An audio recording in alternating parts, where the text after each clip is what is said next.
Hello, Jack Setson here.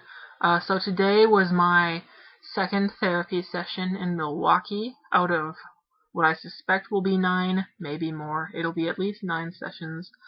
Um, and what we did today was we finished my family tree and then we talked about a couple of issues that I've been having. Uh, so we finished my family tree saying who married who my parents, brothers and sisters were, and most notably like how people died, and things like who's alcoholics and who is known to be a sexual abuser, that sort of thing. I'm not entirely certain how relevant it is, but I mean it probably is. That's why she asked. Um, I also got my Carrie letter, which is basically a notice that says, "Hey, this person's having a sex change. Support that." A lot of people hate that I actually persist on calling it a sex change, but seriously, that's one of the easiest ways that I can get somebody to understand what the hell I'm talking about is by just saying I'm having a sex change instead of going into this whole, oh well, no, it's not a sex change, it's a reassignment program or whatever the kids are calling them these days. So anyway, I pop over to the DMV and uh I get my license changed, and it was very exciting, and I'll see if I can actually show you the amazingness. Okay. Oh, look at that. You can actually see it this time. If I turn the light on. Awesome. Yep, right there. It's right there on the license. Sex M. I also had my eye color changed on there because that hasn't been brown since I was really little. It's been hazel, and it just tickles me that it looks like it says eyes. I has them. But yeah, you'd think that the gender would be the interesting thing to me, but I'm also happy to no longer have a lie about my eye color on my license. I can't speak for all states, but in Wisconsin, if you're in a formal gender program, then you can legally go to the DMV and get your license changed to reflect the sex that you are living as, regardless of whether or not you've had hormones or surgery. The reason for that is because in a formal gender program, it's going to result in that anyway. So it's just sort of this pre-hormones, pre-surgery thing. It's not that way for Social Security anymore. Like it used to be, you could go there and they do it with your carry letter, allegedly. I went there today to try it out, and apparently I'm the first person in my therapist gender program to get turned down at Social Security, and it's because of the Real ID Act and some other stuff. So, I mean, I kind of expected that to happen, and it's of little consequence to me right now because I don't travel, and everybody important already knows. Anyway, it was stressful because first off, going to Social Security, there's this big group of people sitting in chairs, and I walk in. I'm trying to figure out which button I'm supposed to press on their little automated screen to get my records changed, and the cop by the door asks what I'm there for, and of course I have to say out loud, I'm here to get my gender changed on the Social Security records. And when you say that, everybody in the room looks at you, and you kind of wonder what they're thinking. I'm sure that a lot of them probably thought I was M to F, like an M to F that just dresses stupidly or something. I mean, not that Butch M to F's dress stupidly, but I'm talking from the perspective of some random people in the Social Security office. And of course they rejected me, so I went through that for nothing. I head on off to the DMV, and of course you already know that I succeeded because I showed you my license, but I'll tell you what happened because it was frustrating. Because there are two DMVs that I go to on a regular basis. I'll call the first one DMV-F, and the second one DMV-W. And I mean, those of you who know me know exactly what that means. But, I went to DMV-W. I hate DMV-W. The only reason I went there is because it was closer to Milwaukee than DMV-F. Otherwise, I literally F is farther away from me than W, but I always go to F just because I've never had a bad experience there. The people are always friendly to me. They smile.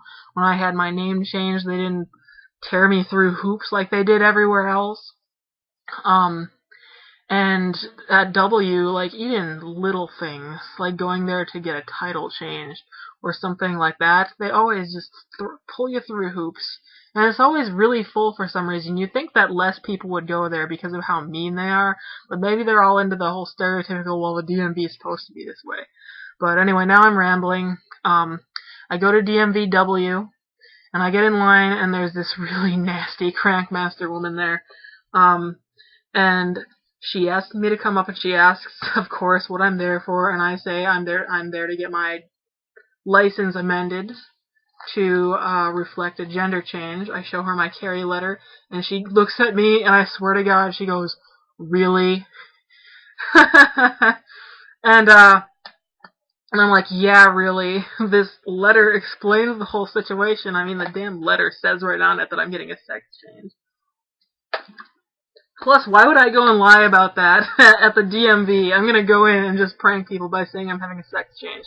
So she gives me a form to fill out angrily, and she takes my old ID, and I swear to God, she flips it at me. Like, well, okay, fill out this form. Flick. And it felt like she was trying to throw it at me. And I mean, later I realized that she's like this to everybody. So, I mean, I'm not calling bigotry on this lady at DMVW or anything. But man, what a Crankmaster. Of course, I think I'd be a Crankmaster if I worked for the DMV too. So, I bring it back to her. She tells me to go get my photo taken, which is funny when you hear the rest of the story. I go, I'm all happy. I'm thinking I'm going to get through here really, really fast because they're already having me take my photo. I go, the lady at the photo station was incredibly friendly and bubbly. I get my photo taken, and she gives me a number. I sit down. They finally call me up to this woman who is also kind of a Crankmaster. At the time. I mean, at first she was a Crankmaster. I'll get into that when the story's over. So, I have, my carry letter. I give it to her. She looks at it, and she's like, "Is this a medical form?" And I'm like, "This is a carry letter from my formal gender program, which gives me the right to have my name, or my, gender changed on my license." And she proceeds to call like 3 people to ask what the hell she's supposed to do, because nobody ever knows what the hell they're supposed to do. So she finally finds somebody. They go back. She comes back to me, tells me to sit down, and they will go and proceed to just leave me sitting there for about 20 to 35 minutes. I'm not exactly sure how long it was because I don't really pay attention. I didn't expect to be there that long, but they spent a really long time trying to figure out if it was okay for them to just take this letter. And after that long, they finally found this little obscure thing in the DMV manual, I guess, that said that a letter like that was appropriate and that they could change it. And it was interesting because once she found that information out, she turned from being a Crankmaster to being happy and bubbly. And I'm not entirely sure why. Some people have said that maybe she thought that she offended me by her behavior and she was overcompensating. I don't know. Maybe the research was a little break for her or something. I don't know, but whatever the case, this has actually been the most positive experience I've ever had with DMVW. And I was so irritated while they were out and back. But I tell you, as soon as I got that card, like, all the irritation was gone. So I mean, the only one who pissed me off in the long run was Crankmaster, who tried using my ID as a ninja star on me. And so, that's pretty good for DMVW. Man, this is taking a lot longer than I expected it to. Alright, so, what else did we talk about? We talked about my stunning lack of engagement in the local trans community recently. Some people have suggested that we could start a trans group locally. The problem, and this is gonna sound so bad, the problem is that there's one person who she's post-transition, and I guess she's retired and she has a certain amount of money, and all it seems that she does to the rest of us is she goes to like all of the gender meetings in southeastern Wisconsin and northeastern Wisconsin. So it's like you can't get rid of her, and she is so annoying. Um, and I thought for a while that I was just being like bigoted toward M to Fs. And then I realized, well, no, I like most of the M to Fs that I meet. It's just her, and I think it's because she throws her passing privilege around, and I just have a real resentment for for example, I was on a panel with her, and people would ask F to M questions, stuff about like testosterone, and she would answer them. And it's like, I'm right here. I'm the one who's supposed to be answering. I don't answer the M to F questions for you. So I mean, we were worried about that, and my therapist said that we could just start an F to M group or a Forge group. And the thing is, I don't want to exclude M to Fs just because I don't like one person. That just seems like a really evil thing to do. And she said, well, it makes sense because you do have kind of different issues, which I agree with. And I mean, it's not that I have a problem with starting an F to M group or an F to M only group, F to M sofa group, that sort of thing. I wouldn't have a problem with that if it weren't for the fact that I know that the ulterior motive was to get rid of this one person. And I like being more inclusive than that. Let's see what else. I could probably make a topic video about that, actually. I also said something about how uncomfortable I am with how many people are starting to get their therapy done online. I mean, I know people who've gotten hormones after 4 sessions with somebody they've never even met. I know that I'm just gonna sound like a traditionalist dick to a lot of you, but I really don't think that's cool. I think it's just sketchy as all fuck hell. So, that's another one that could probably be made for a topic video, because I'm already approaching like 12 minutes here. Her facial expression suggests that she also thinks it's sketchy. She didn't know that it existed until I brought it up, though. Alright, just a couple things. I'm also going to postpone tea for a little while, to fit it into my work schedule, because over the summer I'm going to be working really far way away from therapy. I didn't know that you could postpone it, and so when I was asking for what days we were going to do therapy, because my work knew that I'd need off for this, she said that we could just postpone it, which is great because it means I won't need to leave at all, and I'll have all the money.